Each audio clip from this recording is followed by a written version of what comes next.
This is a Street Fighter, or more accurately, this is the Street Fighter, Ducati's Street Fighter. I took issue with the name when I went on the world launch of the original 1098 Street Fighter about 12 or 13 years ago. I was in Spain then, but at a track, and then the Street Fighter was just over a litre in capacity and was the company's top new naked sport bike. It would go on to introduce an 848 version as a middleweight alternative. Anyway, that name, I thought it was a bit cheeky to appropriate a term that was already used for a whole genre of bikes, but marketing people are rarely very subtle, are they? Or original for that matter.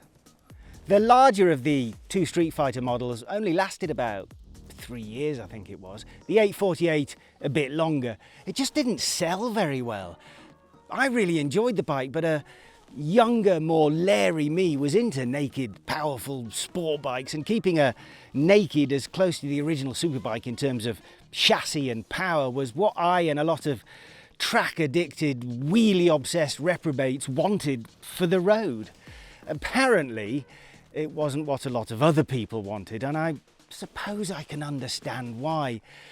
It was rock hard suspension-wise, not particularly easy to ride, and neither was it a very comfortable riding position. The people with actual real money to spend on a Ducati naked bike, instead of spoilt journalists with fanciful wish lists, stayed with the more powerful versions of the monster and were very happy. Now, fashions have changed.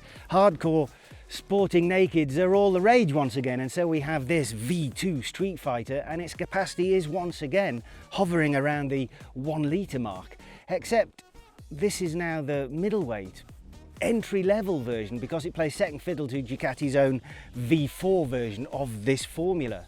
That kicks out 208 horsepower. This has a measly 153. The original 1098 had 155. The bikes a certain Carl Fogarty won his World Superbike Championships on pumped out a similar level of horsepower. Now you can have that level of performance in your naked sporting middleweight bike. Some might even call it Ducati's entry-level Street Fighter, but yeah, entry to what is my question.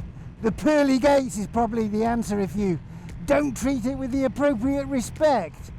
Make no mistake, 153 horsepower with a seriously aggressive throttle response makes for a bloody rapid missile of a bike, make no mistake.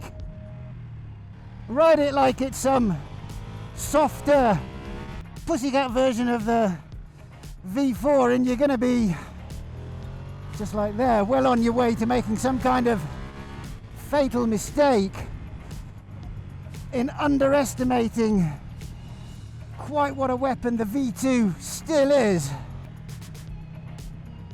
I don't know if you've noticed, but I'm not exactly riding very quickly, and it's hugely frustrating for me at the moment because in my last couple of visits, in all my visits over the last couple of years in fact, to Italy, this is the best road that I've found.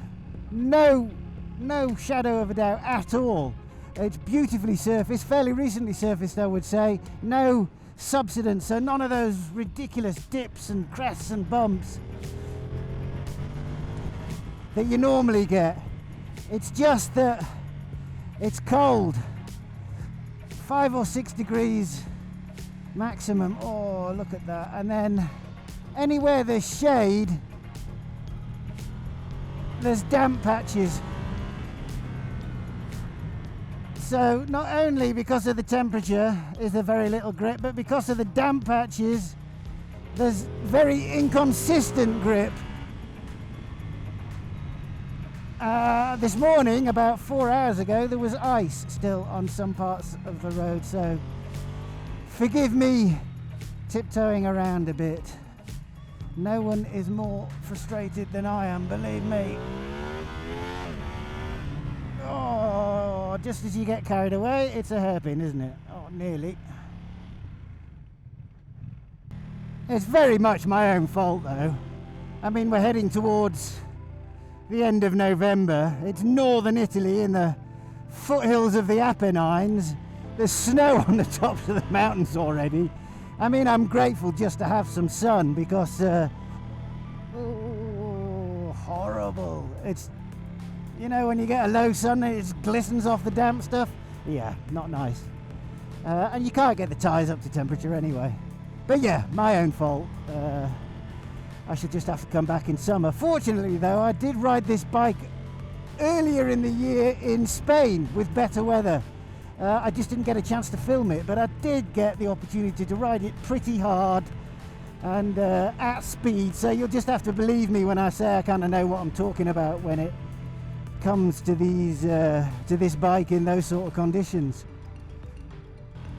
Yeah, so please forgive the sedentary pace. This ride is more about me. Wow, that is slow. Check that out. That's not doing 6 k's an hour. Yeah, this ride is effectively more about me not crashing, about me surviving. Also about me not getting hypothermia.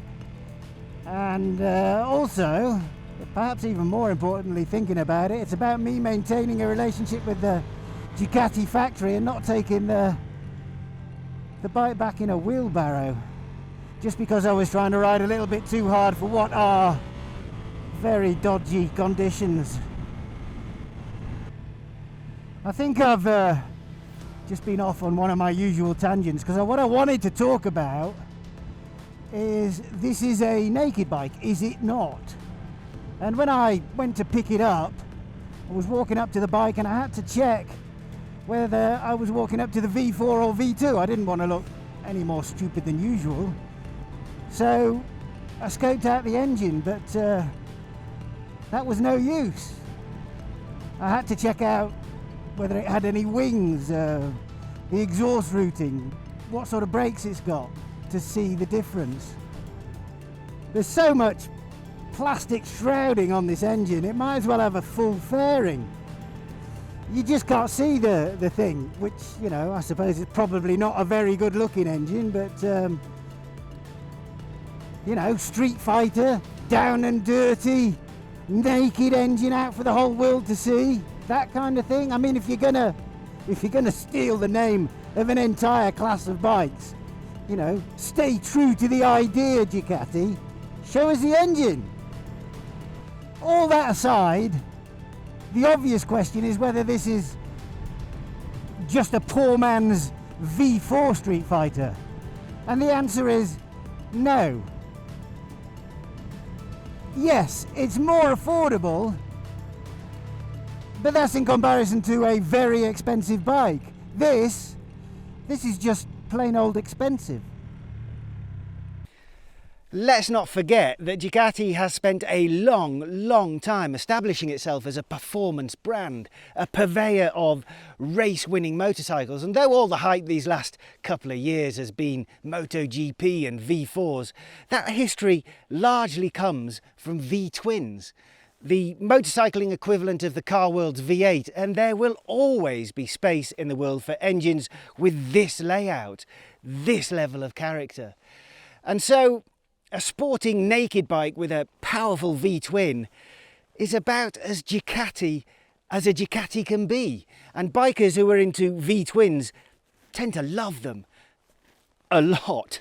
And for that reason, this is a viable alternative to the V4 and not simply the more affordable option. This is a seriously capable sport bike. And as such, it demands pretty serious commitment to get the best out of it on the road.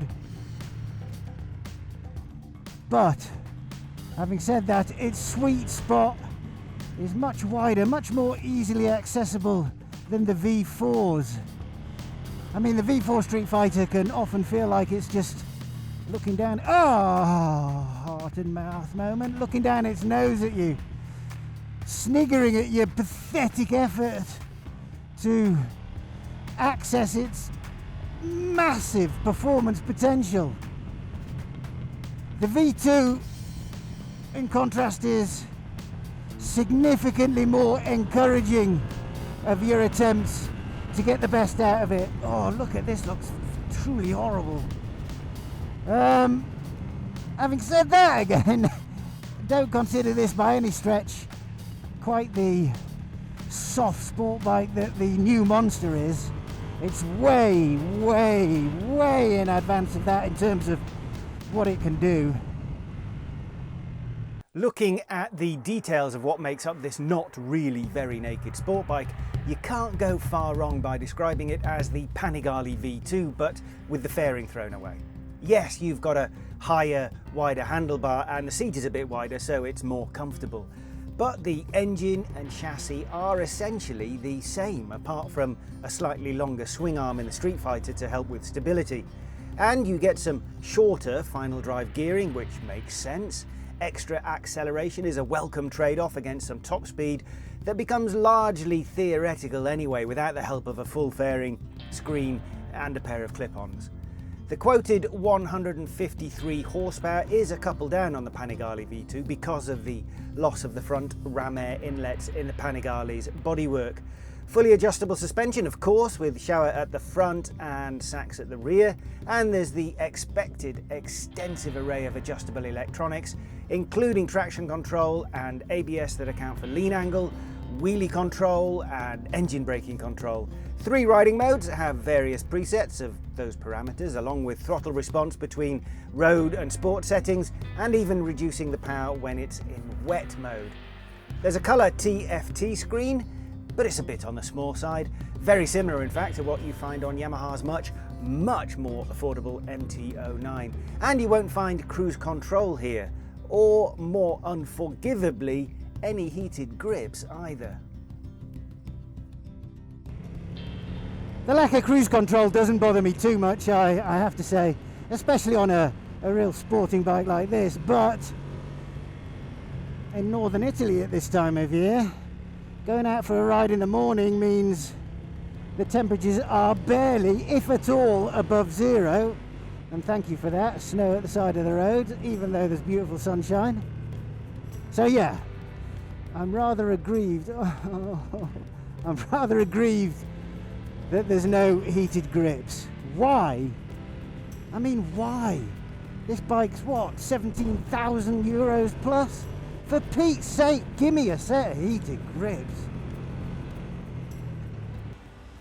I rode the V4 version of the Streetfighter in similarly buttock clenching winter riding conditions a year ago, and although it's undoubtedly faster in that 1% of the time when the road gets fast enough and all the stars align in terms of grip and traffic and visibility, there's no doubt that most of the time the V2 is simply a more enjoyable proposition.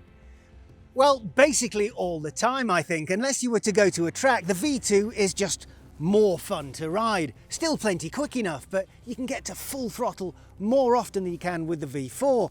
And it's that ability to exploit more of the performance potential that makes it a more rewarding riding experience. Let's be honest here, 150 horsepower in a quality chassis is more than enough for having all the scarily fast adrenaline kicks you could possibly want on public roads. Sure, it doesn't have quite the kudos of the V4, but only a very small percentage of bikers will notice the difference, and absolutely none of the general public will. All they will rightly recognise is a brilliant looking Ducati sport bike and the very cool rider who just pitched up on it. Right, I think that's us done for this test. Should we call it a wrap? I think so. Should we?